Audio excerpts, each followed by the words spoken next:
Right. Joseph, I want you to describe to Mr. Steinmann exactly what you told me earlier. Exactly?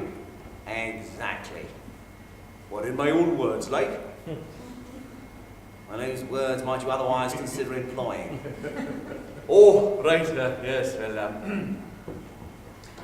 yeah, it was, oh, I don't know, Joseph, take your time.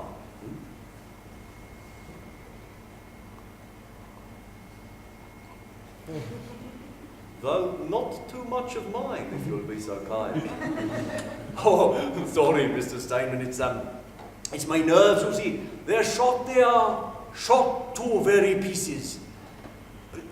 Would you mind if I took just a tiny medicinal sip, like, before I throw myself into the rigors of drinking recollection?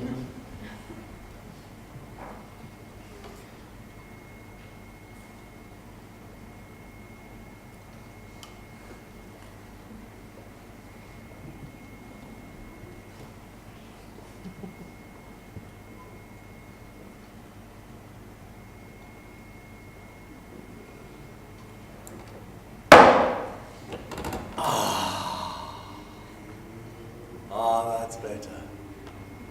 I can feel my faculties returning to me like newts. Yes, like newts, exactly like newts.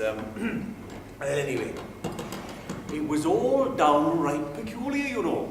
In fact, I'd go as far as to say cataphysical.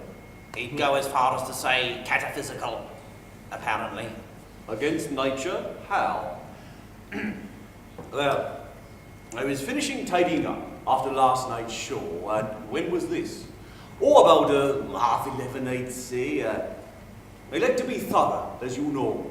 I like to keep my props in exemplary condition. Not a paper flower out of place for the great Daidini. Anyway, so I was restocking my decks, polishing the old rings and resetting a duck or two.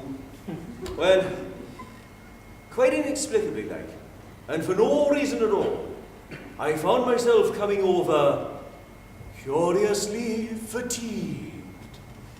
So, I put down the bottle of gin I'd been looking after.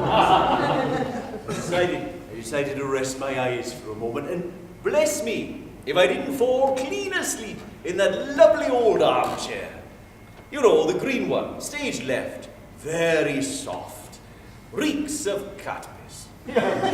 Anyway, well, when I woke up, it must have been all of 2 in the morning. And that's when I heard it. That's when he heard it. That's when he heard what? Oh, it was a fell sound. It was like all the souls in hell were screaming for redemption. It cut through the air like chalk on a blackboard. Well, I was going to say like English people trying to sing in harmony, which is much the same thing. No offence, Pennyflute. Shut off, gentlemen. I think we have strayed a yard or several from the issue. So, you heard a terrible screaming sort of sound. Now, where did this sound emanate from? It rose up from beneath the boards. What, from under the stage? The noise came from under the stage. This is what you were telling me, yes. Could it have been machinery?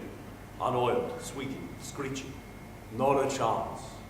Now, a man of meaner metal than the great Daidini would have at the sound of such diabolical resonance have turned their tail and run wailing into the night. But, fortunately, I am no less a man than the great Daidini. Well, obviously not, given that you are the great Daidini. Shh! Pennyflute, do not distract him. With luck, he is no more than 2 hours distant from some form of point. Joseph, please do continue. So, I screwed my courage to the sticking place, Mr. Steinmann, trimmed the wick of the lamp, took only the tiniest nip of gin, purely to steady my nerves, you understand? We understand. And then I unlocked the door and descended into the pit. Could I trouble you for another pint of bitter, perhaps? Once you've finished the story, Joseph. Right, well, it went all the way down. Down past the orchestra seating, down into the trap room. Not a soul in sight, but still the wailing, growing ever louder and more pitiful as I descended. And down again into the old sub-basement, where we used to store the broken chairs, the flats and tart, and there, at the very farthest end, at the very lowest level of the longest, dampest, coldest corridor, I saw it, and it saw me. What? What saw you, Joseph?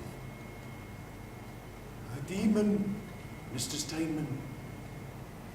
I saw a demon.